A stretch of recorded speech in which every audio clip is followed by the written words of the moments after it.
direct intercourse with Putin revealed to the audience the country's main loser. He has nothing to do with it when asked about failures and miscalculations. He himself started the war, but the Ministry of Defense is responsible for this. He personally struck a blow to the economy, but the government bears responsibility, and so on all counts. He ignored particularly unpleasant questions, and lied in response to the rest. Only Kartopolov received sincere pleasure from the well-oiled propaganda nonsense. And then, most likely, he also lied in order to lick the Kremlin maher. All that Putin has today are missiles and two-legged meat, which cannot even be used to blackmail this world. The West has already realized that the population of Russia are not hostages, but active accomplices of Putin's crimes. Even those who record tearful appeals about distressed Chmobic killers. How the notorious Palestinians are not victims, but ignorant Hamas sympathizers. And there is no point in identifying who mutated into whom, a victim into a maniac or vice versa.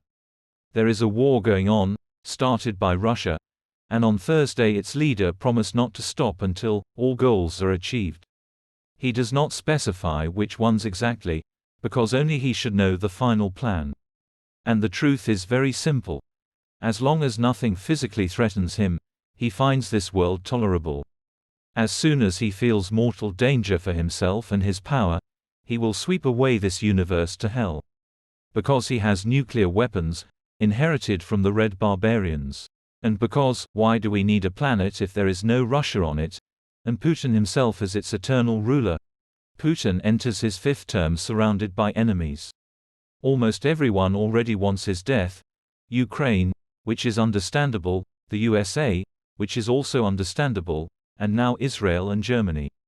Berlin generally made shocking discoveries about the treachery of Moscow, which, through the Reichsbürger conspirators, was preparing a coup d'état and planning the murder of Chancellor Scholz.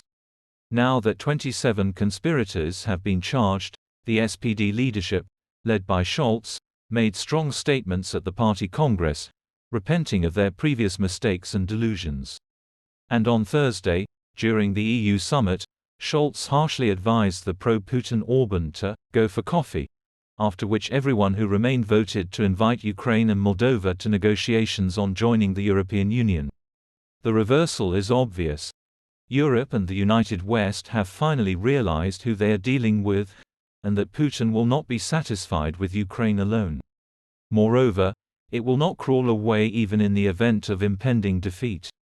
This fascist cave will have to be destroyed so that it capitulates and the Bolshevik Gulag system ceases to exist. After all, the USSR has not gone away, and the current Russian Federation, as it turned out, is the same USSR today. Degraded, but retaining the main option of the evil empire, aggression multiplied by treachery. Europe is getting used to the idea that a clash with Russia is inevitable. In this paradigm, Ukraine should be given everything it asks for, because it has already made the main choice. It abandoned the Soviet discourse in favor of joining the EU. Corruption is a Soviet leprosy that cannot be cured during the war. To do this, there must be peaceful conditions with elements of the dictatorship of the law, which are impossible in a warring country. It is Ukraine that is on the front line today. So it's time to forget about cleanliness and the white gloves of integrity, and provide it with everything it needs, at least so that it lasts as long as possible until NATO prepares for the inevitable attack by the criminal horde of cannibals. The new Prime Minister of Poland, Donald Tusk, has already stated that he does not accept fatigue from Ukraine.